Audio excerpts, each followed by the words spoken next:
За энэ дээр энэ чухал асуудал багш нараас мессеж одоо ирээд байна. Улам өнөөдөр бол олон ирж байна. Товчхон нэг юм үг гэлээ. Асуудал нь юу вэ?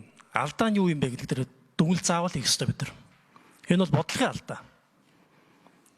Засгийн газрын алдаа ер нь бол үе үеийн.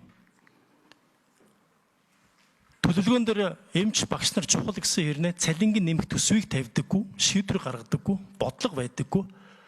Сүх талаад л өхөр амар гэдэг нэг үг гэдэг. Яг тэрэн шиг ингэж ганхаж гонхож явсараад сүулдэ багш эмч нараа жагсахад хөгжиж байгаа юм. Тэгээ энийг хэдээд зөвшөөрөх ёстой. Бодлогын алдаа. Ийм бодлого цаасан дээр байгаа боловч яг Монгол улсад бодиттойгоор эмч багш нарын үнэлэмжийг нэмэе гэсэн бодлого хүсэл байхгүй. Тэр одоо шийдэл нэг эндээс гарах ёстой юм аа.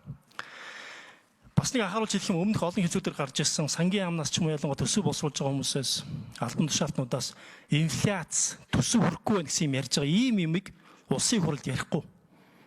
Яагаад гэвэл бодлого нь байх юм бол их хүнсрийг олж болно, зохицуулж болно. А инфляц чинь бол энэ цалингаас биш өөр юмнаас болж байгаа шүү яг үндэ бол. Гэх мэт тэргүүр ам хаадгаа одоо болох хэрэгтэй. За шийдэл нь юу вэ гэхээр хоёр хүрээнд хармаар байна. Хоёр хүрээнд. Энийг ялгаж харахгүй бол бид нар холион бантан болгоод тэгээд бүгдээрээ толгой өргөд улс төрийн тэмцэл болгоод альчгүй дуусгаад байна. Нэгдүгээрт одоо гал унтраах гэдэг юм уу? Өнөөдөр ярьж байгаа сэдв гадаа жигсэж байгаа багш нар эмч нар шаардлагууд. Энд тааруулаад яг эх оны 2026 оны төсөвтөө хаанаас олдсон байгаа яаж зохицуулаад нэмэх боломж юу вэ? Боломжоор нэмэх ёстой. Тэгээ энэ бидний богино хугацааны өнөөдрийн маргаашийн эх 2-7 хоногийн ажил байх болно. Энийг бол энэ хоёр байнгын орны хамтарсан хуралдаанаар санал дүгнэлтэд тусгаад төсвийн ажлыг сэргийлэх ёстой байх гэж бодож байна. Энэ бол төсвийн асуудлыг одоохондоо энэ богино хугацааны асуудал. Хоёр дахь нь хамгийн чухал нь дараа жил эх 5 жилийн дараа ямар байх юм бэ гэдгийг түрүүн би хэлсэн бодлогын алдаа хийснийг одоо бодлогын алдаагаа засгийн газар засах ёстой. Энэ дээр энэ манай хоёр байнгын ороо бас эрх зүйн орчин талаас нь бодлого чиглэл талаас нь дэмжих ёстой. Тэр нь юу вэ гэхээр жишээл боловсролын 3 жил биш шүү. 5-аас 7 жил сонгуулийн циклд баригдмааргүй байна. Багшийн цалин хэд болохыг тов тодорхой бодлого гаргаад баталчмаар байна. Тэгээд тэрлүүгээ анхаараа тэрийг засгийн газар нь их хурлын заа яваагүй төсвөө баталж өгöd дор өөр өөрсдийнхөө ажлыг хиймээр байна. Цалин ярьж нэг нь жагсаж нэг нь хариулсан болж ингэж хамаг асуудлаа үр хөвгдөх ирээдүг алмааргүй байна. Энэ дээр тодорхой бодлого гаргах хэрэгтэй байна. Хоёр дахь нь бас адилхан түрүүн асууж байна.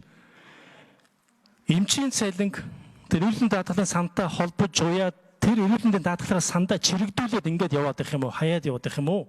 Тусад нь гаргах юм уу? Энэ дээр болон эрүүл мэндийн даатгалын сангийн шинжилгээний талаар тодорхой бодлого төлөвлөгөө бас хэрэгтэй байна. Эрүүл мэндийн яамнаас. Энэ бас сан эмнэлэг биш, эрүүл мэндийн даатгалын сан бол. Энэ сан сайн байж иж эрүүл мэндийн салбар босч ирнэ. Тэгэхээр энэ шинжилгээг хийхгүйгээр саяын шийдлийг гаргахгүйгээр багш эмчлийн цалин нэмэх боломжгүй. Тэгэхээр бас яг адилхан хамгийн багадаа 5-аас 7 жилийн хугацаатай ийм хөтөлбөр баталмаар байна. Тэгээд тэрийг л дээр дургу мөрдөд төсвөө маргаангүй тавьмаар байна. За дараагийн асуудал тэр жиж дахиад юм. Тэтгэр бас яг адилхан зарчим яг адилхан. Нийгмийн даатгалын сан шинжлэхгүйгээр тэтгэр нэмэх тухай асуудал яриад нэмэргүй. За ийм бодлогын болон ойрын хугацааны хоёр шийдлийг энэ дээр анхаарч ажиллах юм шүү. За Наранбаяр сайдаас болон Чимбүрэн сайд байхгүй байгаа те. Очроо түрүүнээр харуулах юм. Яг саяын тэр хоёр асуудал дээр багш нарын цалин 3 биш ээ. 3 гэж байгаа чинь сонгуулийн цикл сонсогдоод байна. Тэгэд улс төрийн намаас үл хамааран Монгол төрний бодлого байх ёстой шүү дээ. Энэ дээр хинч үгүйсэхгүй. Тэгэхээр 3 бол богиноч чинь. Тэгээ 3 бол худлаа. Энэ бол бодлого биш. Зүгээр арга цаасан төлөвлөгөө болно. Тэгэхээр хамгийн багадаа 5 жил 7 жилийн хугацаатай эмч багш нарын цалин тэд болгоно гэсэн яг шийдвэр хэрэгтэй байна. Яг салбарын яамны хариуцах асуудал шүү дээ. Энэ бол их хурлын шийдэх асуудал биш байгаа байхгүй. Засгийн газар салбарын яамд нь ажиллаа хийгүйгээс болоод өнөөдөр ийм асуудал орчод байгаа шүү. Үгүй.